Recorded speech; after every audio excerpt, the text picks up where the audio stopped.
7 India news के माध्यम से हम लगातार जीएसटी लागू होने से पहले और जीएसटी लागू होने के बाद से व्यापारियों की समस्याओं से आपको अवगत कराते रहे हैं। हम आज फिर एक बार बात करने जा रहे हैं। हमारे साथ हैं समाज सेवी और पेंट्स व्यापार से जुड़े व्यापारी मुरारीलाल गोयल जी। केंद्र सरकार ने 1 जुलाई से जीएसटी लागू कर दी है। एक राष्ट्र एक कर के मद्देनजर इस योजना को लागू किया गया, लेकिन व्यापारी लगातार जीएसटी से संतुष्ट नहीं दिखाई दे रहे हैं। इन्हीं मुद्दों पर हम बात कर रहे हैं मुरारीलाल गोयल जी से। गोयल जी, स्वागत है आपका। धन्यवाद। गोयल जी, जिस तरह से भाजपा ने पूरे देश में एक राष्ट्र और एक कर को लेकर जीएसटी लागू कर दी, कितने संतुष्ट हैं और कितना अमल किया जा रहा है इस बात पर? व्यापारियों में 1 जुलाई से जीएसटी जो लागू किया है केंद्र सरकार ने, तो व्यापारियों में लगभग असंतुष्टता है। उसका कारण है कि जब हम बात करते हैं, सरकार बात करती है कि एक राष्ट्र एक कर, लेकिन ये कहीं दोहरी नीति समझ में आती है। जब उपभोक्ता बाजार में जाता है तो उसको एक कर कहीं नज़र नहीं आता।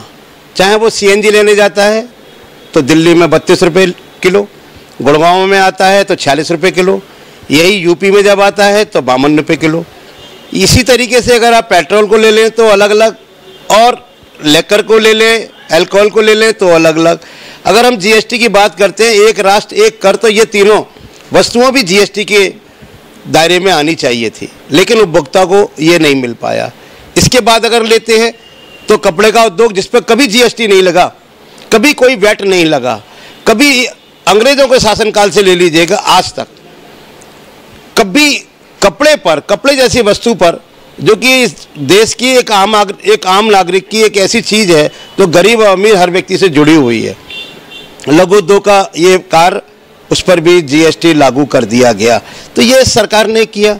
साथ ही अगर आप कहें कि भगवान की मूर्तियाँ, तो भगवान की मूर्ति जितने भी शिल्पकार हैं, जितने भी मूर्तियाँ बनाते हैं, इस पर कभी, चाहे वो मुगलों का शासनकाल रहा हो, चाहे वो अंग्रेज़ों का शासनकाल रहा हो, चाहे उसके बाद कांग्रेस का शासनकाल रहा हो, तो जब से लेकर आज तक अगर देखेंगे तो कभी मूर्ति और शिल्पकारों की बनाई हुई हाथ की चीज़ों पे, जिसमें लाखों लोग उससे जुड़े हुए हैं और अपनी रोजी रोटी का पालन करते हैं, उनके लाखों परिवार इस कार्य से जुड़े हुए हैं, लेकिन उस वस्तु पर भी, मूर्ति पर भी टैक्स लगा देना, ये केंद्र सरकार की एक ऐसी दोहरी नीति है कि लगता है कि सिवाय सिर्फ राजस्व की उनको आवश्यकता है, उन्हें किसी जनमानस की आवश्यकता जरूरत नहीं पड़ रही। लेकिन भाजपा केंद्र सरकार लगातार इस बात को कह रही है कि जो जीएसटी लागू हुआ है वो देश के हित में लागू हुआ है, व्यापार के हित में लागू हुआ है। कितना मानते हैं कि ये जो जीएसटी जो लागू हुआ है वो क्या आम जनता को या व्यापार को उतनी मदद या उनको इतनी सहूलियत दे पाएगा जिनसे उनकी रोजी रोटी जो जिस तरह से चल रही थी वो चल पाएगी? जीएसटी केंद्र सरकार की अपनी एक सोच है कि व्यापारियों को राहत मिलेगी, व्यापारियों को लाभ पहुंचेगा और उपभोक्ता को भी, गरीब आदमी को भी लाभ पहुंचेगा। लेकिन ये कहना और इसका होने में, दोनों में बहुत बड़ा अंतर है। आज की समय अगर देखें तो पूरे देश का उपभोक्ता, गरीब, पूरी तरह से इस समय चरमराया हुआ है, क्योंकि उसे हर वस्तु, चाहे वो कपड़ा लेने जाए, आटा लेने जाए, सब्जी लेने जाए, कोई भी चीज़ लेने जाए, तो उसे बाज़ार में महंगी सिर्फ इसलिए मिल रही है कि जिस पर कर नहीं था उस पर कर लग गया। तो ग्राहक, गरीब, वो भी इस जीएसटी के दायरे में आने से और खरीदने से उसकी जो परचेजिंग है, उसकी जो खरीदारी है, वो महंगी हो रही है, जिससे बाज़ार में ग्राहक नहीं है। दुकानदार जिसके पास एक दुकान लेके बैठा हुआ है, एक प्रोडक्ट की वो दुकान है, सपोज करिए कपड़े की दुकान है तो 4 तरह के कर, पेंट्स का व्यापार है तो 5 तरह के कर। तो ये लेखा जोखा में भी पारदर्शिता नहीं। एक कर हो तो एक ग्राहक भी आएगा, भाई इस पर 18% है या 14% है या 28% है, लेकिन हर चीज़ पर जब अलग अलग कर होगा तो ग्राहक के सामने भी बड़ी ऐसी दुविधा है कि वो किस चीज़ का क्या कर है, ये उसके लिए समझ पाना मुश्किल है। कितना फ़र्क पड़ा है जीएसटी के लगने से? क्योंकि जीएसटी लगा है तो कितना मानते हैं कि व्यापार बढ़ा है या कम हुआ है, बेरोजगारी बढ़ी है या बेरोजगारी कम हुई है, कितना फ़र्क पड़ा है? जीएसटी लागू होने के बाद ये कहिए पूरे देश का व्यापार, सभी उद्योग छोटे व्यापारी से लेकर, मझले व्यापारी से लेकर, एक पान की दुकान से लेकर, एक हलवाई के खोमचे से लेकर, एक मिठाई की दुकान से लेकर और इंडस्ट्री तक आज जो प्रभावित हुई है वो 40% प्रभावित हुई है। तो जिसका कारोबार 100 रुपये का था उसका 60 रुपये का कारोबार हो रहा है। तो उससे उसकी दुकान पर जो वर्कर काम कर रहे हैं वो भी प्रभावित हो रहे हैं। आज अगर उसके यहाँ 4 आदमी काम करते हैं तो उसने 2 आदमियों को चयन किया, 2 आदमियों को हटाया। तो कहीं ना कहीं इससे बेरोजगारी भी हो रही है और उन गरीब परिवारों के जो लोग काम करते हैं उन दुकानों पर, प्रतिष्ठानों पर, उनके भी पेट पर लात कहीं ना कहीं पड़ी रही है। कहीं ना कहीं उनके परिवार भी उससे उसमें दायरे में आ गए कि भाई GST लग गया, उनकी रोजी रोटी भी छिन गई, ग्राहक को महंगा माल मिल रहा है। व्यापारी पूरी तरीके से आज लेखा जोखा में इतना उलझ गया कि वो व्यापारी नहीं कर पा रहा, ये समझ नहीं पा रहा कि आखिर ऐसी क्या चीज़ थी। हाँ, अगर इसको एक कर में दायरे में लेते और कर की जो सीमा है वो उसको कम करते, 28 की जगह अगर 14% में अगर सारे प्रोडक्ट को ले लेते तो इससे देश का राजस्व बढ़ता, व्यापार बढ़ता, व्यापार बढ़ेगा तो राजस्व बढ़ेगा। तो आज 28% में जो वो प्राप्त करने की उनकी मंशा केंद्र सरकार की, उससे दुगना या तिगना या चौगना आधा कर लगाकर प्राप्त कर सकते थे। ग्राहक का भी खरीदने की क्षमता बढ़ती और व्यापारी की भी व्यापार करने की क्षमता बढ़ जाती है। या जो आवश्यकता की, जो रोजमर्रा की आवश्यकता की जो चीज़ें हैं, जैसे खाना है और कपड़े हैं, जो और चीज़ें जो बेसिक जो नीड है उस पर जो कर लग गया है, उससे क्या चीज़ें की जो कीमतें बढ़ी हैं तो उससे गरीब व्यक्ति पर फर्क नहीं पड़ा? क्योंकि जब केंद्र सरकार कहती है कि हम गरीबी मिटाएंगे, तो क्या लग रहा है इस तरह GST लगाने से गरीबी मिटेगी?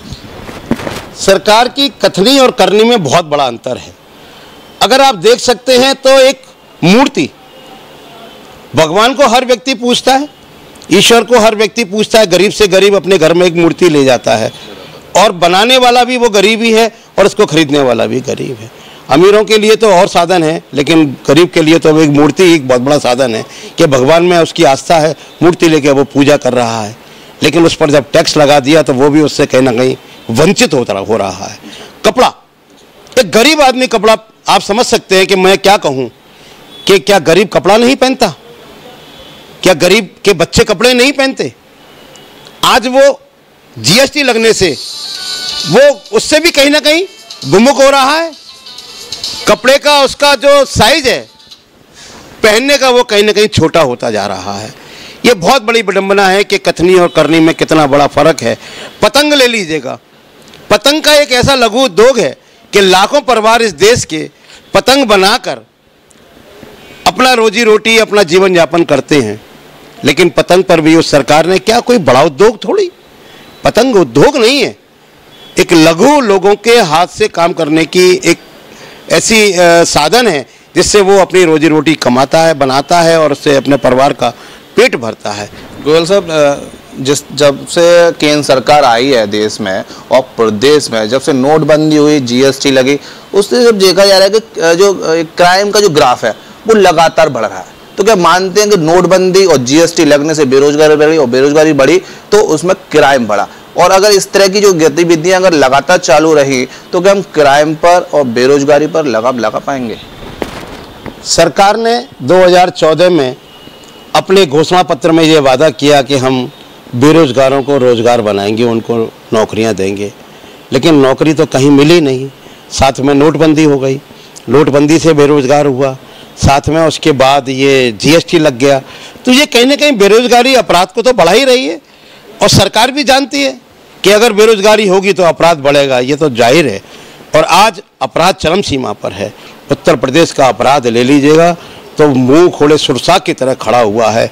शायद कोई घंटा या 1 मिनट जाता हो जिस समय वो अपराध नहीं होता।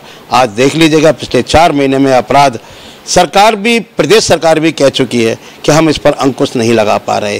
राज्यपाल भी कहते हैं, हमारे प्रदेश के माननीय राज्यपाल उत्तर प्रदेश के ये कहते हैं और उन्होंने कहा है कि सरकार अपराध पर अंकुश लगाए।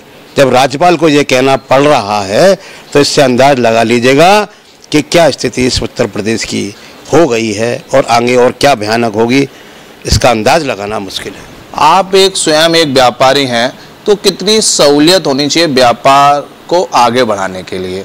और जब जीएसटी लग गया है तो चौतरफा विरोध किया जा रहा है, चाहे वो कोई भी प्रदेश हो, देश के हर एक कोने में जीएसटी का विरोध किया जा रहा है। तो आखिर ऐसा क्या होना चाहिए, क्या इम्प्लीमेंट होना चाहिए जिससे कि व्यापार को करने में सहूलियत मिले और जो चीज़ है कहते विरोध जो चल रहा है उसको कहीं ना कहीं थामा जा सके। जीएसटी में जिन वस्तुओं को कर के दायरे में लाया गया है, जिस पर कर नहीं था, शून्य कर था, एक तो उनको शून्य कर में लाया जाए, जैसे कपड़ा है, जैसे पतंग है, जैसे मूर्तियां हैं। और इसके बाद अगर सरकार की अगर मंशा अच्छी है तो वो पेट्रोलियम प्रोडक्ट पर, लेकर पर, अल्कोहल पर, सीएनजीज पर, इन सब चीज़ों को जीएसटी के दायरे में लाए, जिससे हर व्यक्ति को उसको ऐसी रेट मुहैया हो जो आज की डेट में सही होनी चाहिए। क्योंकि पेट्रोल की कीमत जीएसटी लगने से, ये कर लगने से बहुत 57% कर उस पर लगाया गया, तो ये एक बहुत महंगी रेट में ग्राहक को, उपभोक्ता को खरीदना पड़ रहा है। अगर इसे जीएसटी के दायरे में लाएंगे तो 20-20 रुपये लीटर पेट्रोल सस्ता उपभोक्ता को मिलेगा।